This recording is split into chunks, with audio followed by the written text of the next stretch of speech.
Hello, and welcome to my review of Supergirl, starring Milky Alcock and Jason Mama's Boy Momoa. Kara Zor-El, aka Supergirl, is celebrating her 23rd birthday, the only way a 23-year-old white girl can, by getting shwasted and bringing her dog into bars pretending it's a service animal. Suddenly, a bad guy named Krem, known across the galaxy for kidnapping young girls and turning them into his breeding wives, breaks into a swordmaker's house, kills the swordmaker, his wife and son, but leaves the daughter alive and not kidnapped, because he's just not that into her. Krem also decides he's gonna take Supergirl's ride and try to kill her dog. So now Supergirl has 72 hours to get the antidote, or Krypto dies. The antidote just so happens to be on a chain that Krem wears as a necklace. And when you're a crazy guy with a poison dart gun and you go around shooting people's dogs, wearing the antidote around your neck is practical and smart. So then she teams up with the orphan Sword Girl and they take a bus to Tatooine. They run into Lobo, a bounty hunter with a dirty mouth and a bad case of no reason to be in the storyitis. We get a long backstory of Supergirl being born on what's left of Krypton, and then a short backstory of her being sent to Earth to kick it with her cousin Superdude.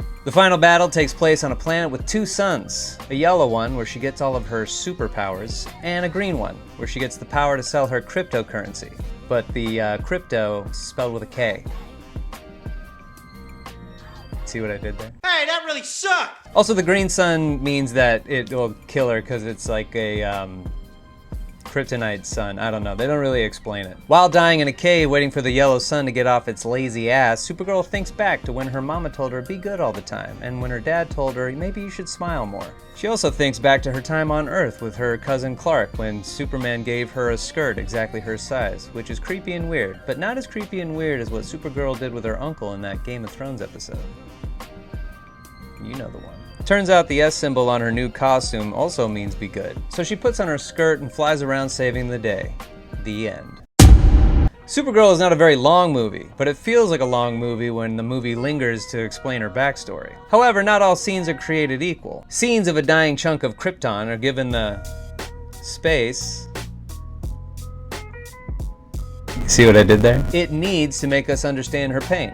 Her scenes on Earth, however, are so short they're practically non-existent. On this adventure, she spends all her time with Sword Girl developing a sisterhood of the traveling pants. So when Supergirl cures Krypto and then decides that Superman and Earth are her new home, it feels like some random choice she made, when the emotional choice we've been shown this entire time is developing this new family with Sword Girl. Or at least taking Sword Girl to Earth to be with Clark and Krypto.